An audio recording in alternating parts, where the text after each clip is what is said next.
You've been busy.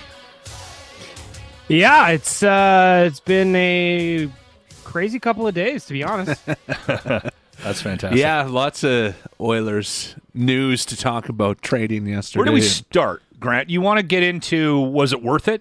Is that worth a conversation? Because I think most people are excited about the idea of what Ken and the Oilers did. Baggedmilk? Like, you mean, what was it worth what they gave up to get Ekholm? Yeah. Was it too costly or no?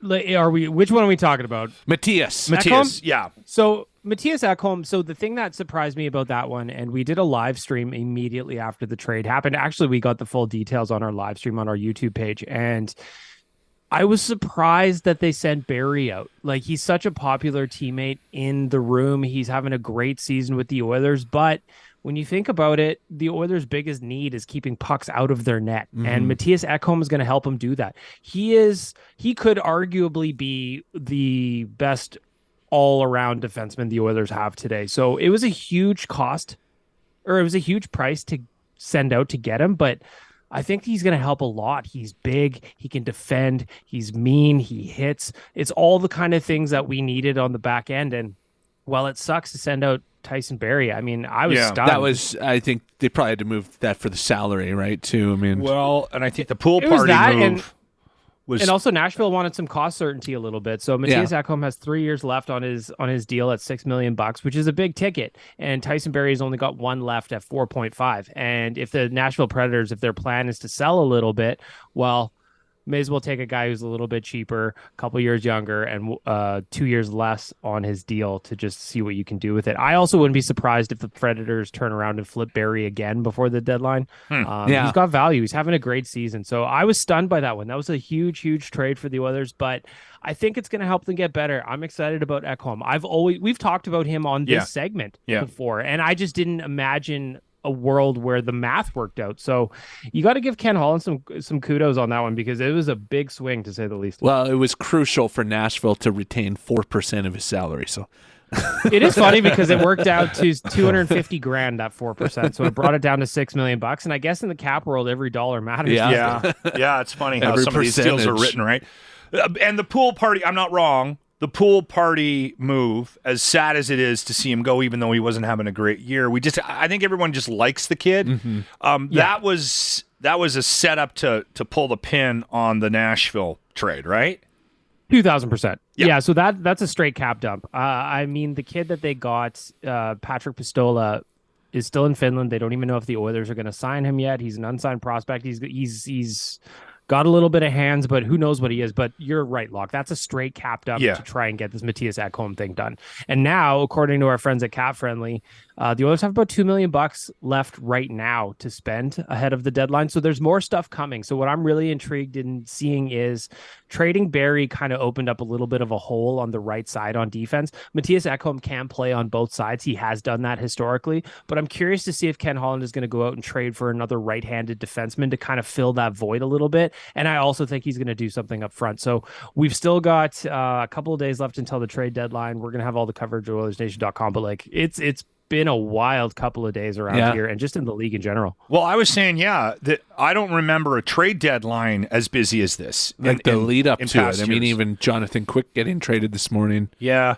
Well, that was late last night. Like, I was stunned to see Jonathan Quick get traded last night. So there's just so much stuff going on around the NHL, and it's fun to see. It's exciting. And from an Oilers perspective, that's a big trade. Again, we're going back to the Ekholm one. So I'm curious to see what old Dutch has got left in the old cannon, because he's got bullets to spend in terms of draft picks down the line.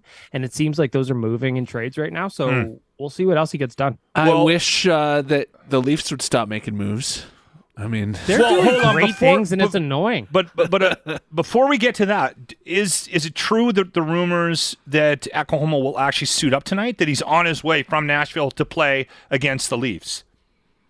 Yeah, like provided that the travel all works out, he is going to play tonight for the Oilers, and he's going to wear number 14. So Devon Shore did him a solid, swapped his number out. Devon Shore is going from 14 to 19. Hopefully he's not on a WestJet flight, those bus rides. It's a long bus ride. It's a long bus ride, yeah. Well, they also have a home and home. The Oilers have a home and home in Winnipeg to finish off the week. No. It's pretty rude of the NHL to put the game here on Friday, and then everybody has to take a 14-hour bus ride to Winnipeg the next day. All right, let's get into the Leafs. They've made some Grant moves. has been annoyed all week. Like every morning he comes and goes, "Oh my God, the How'd they Leafs get are McCabe?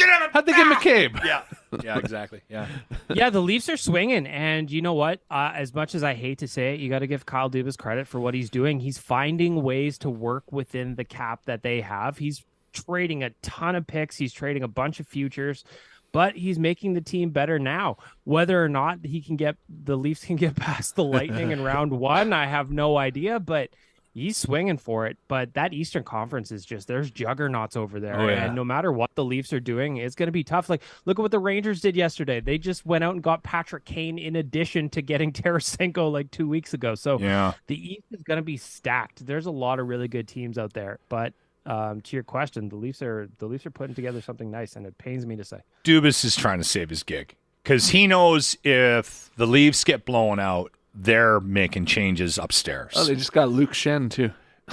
Are you serious? Last night, I didn't even notice that. So they're moving. Yeah. But yeah, you're right. I think Dubas is even in the last year of his contract, if I remember correctly. Don't quote me on that. I could be just talking out of school, but that's a weird one. It's a weird one because speaking of school, he might be going back to finish his grade 12. He might be. Yeah. He might be. Yeah, it is interesting. The other thing to look at, and again, I'll find any way to downplay the Leafs' success or the Habs' success. Bless you. What I think could also happen is you upset the apple cart a bit, right? There is a very distinct chemistry, and it's a bit of a dick chemistry the Leafs have, right, with the core, right? But they're bringing in these character players. It might not work. Is that fair to say? They're getting some really nice pieces, but they built this like arrogant kind of cocky little room there, right, with Marner and Matthews, and then you bring in guys that are actually like team guys, character guys, stand-up guys. It's a different room now. It's a different room for sure. They brought in a lot of new pieces. So anytime you got a lot of new faces, it's just a matter of seeing how much that affects the dressing room. Bringing it back to Edmonton, that's the thing that surprised me about the Tyson Barrie trade again, is that he was a very, very popular teammate in the room, super tight with Connor McDavid. You saw it, I don't know if you guys saw it, but immediately after that trade went through, both Connor and Leon did farewell Tyson Barrie posts on their Instagram page. Yeah. So it'll be interesting to see how that affects the room on both sides. Like, by all accounts, I was reading about Matthias Ekholm yesterday. He's supposed to be a leader. He wore a letter in Nashville. He's a huge community guy, supposed to be a really good teammate. So that's all sounds good, but it's got to hurt as well to lose one of your besties off the lineup when you're trying to get better. What I like about Ekholm as well is I heard a clip of an interview that he was doing. It sounds like he actually wants to come. You can tell by body language when you see these guys, they don't hide things well, right? Like if you get somebody that was on the trade block, that loved where they were, they're leaving their family behind, they're getting on a plane and they're going to play a game for a team they don't necessarily like. I didn't get that sense from Ekholm. No, he seems super excited to be here, and the Predators aren't great this year, so for him to go from that situation to the Oilers situation where they're expected to be contenders, and he gets to play with Connor and Leon rather than trying to defend them a couple of times a year, that's got to feel good. Plus, also, nobody's mentioning his beard is excellent. It increases the Oilers' beard per 60. That is a good beard, yeah. We need to pop that tarp off to see if he's a contributor to the Swedish All Abs team. There's a lot of questions left to be answered. Playoffs, I think, because like McDavid, Nuge, Draisaitl, none of them are real beard growers. Like Draisaitl could do it, but like I love a guy that rocks a full-time beard. yeah. You know, when playoff time comes around, he is going to be bushy. He is going to be mean, and that Viking blood is going to come out, and he's just going to be an angry dude out there. Yeah. So I'm excited to see what happens. I'm looking forward to him playing tonight. Let's provided touch that he can actually get here. Let's touch quickly on two things. Game tonight. Your predictions? Yeah. High scoring, low scoring. I'm predicting a high-scoring game. The Leafs score a ton. The Oilers score a ton. Both teams are having some some question marks between the pipes. So if you're betting, I'm betting the over tonight. But we'll see. What's going to be annoying is the building's going to be half full of Leafs fans. So the Oilers have to win this. Send them home unhappy. That's what I care about. I talked to an Oilers fan on the weekend who was selling his tickets. Mm-hmm. He's like, I can't go to those games. I don't blame him, and you know what? You can make a little bit of cash. From some Leafs fans selling those tickets too. So Grant was looking up ticket prices this morning. Been checking. Actually, they're down a little bit. Yeah. And then the other thing is, you guys have your Oilers Nation anniversary party coming up. Give us the date. Yeah. Tickets. Give us some info on that. March 18th. We are having the Oilers Nation 15th birthday party at the Pint downtown. We're going to be raising some money for free play for kids. So it's going to be a great time. We're going to have a watch party. We've got a ton of stuff to give away. Everybody gets a swag bag that buys a ticket to the event. So you're going to get a shirt. You're going to get some gift cards. You're going to get all kinds of entries into our draws. It's going to be a great day. It's going to be a great day. So go to nationgear.ca. Tickets are selling really, really quickly. We expected them to, but they are flying out. So if you want to come to this party, please do. Get your tickets now. Help us raise a little bit of money for charity and have a great time while we're at it. And some of us from the locker room might try to make it down. Say hi to you. Please do. All right. I'd love for you guys to show up. I mean, it's the day after St. Patrick's Day, so hair of the dog, boys. Let's get back on it. Curling Bondsville, too, will be primed up from that. So we'll be cabbing there. Let's just leave it at that. Baggedmilk, thank you for your time from Oilers Nation. Thanks, boys.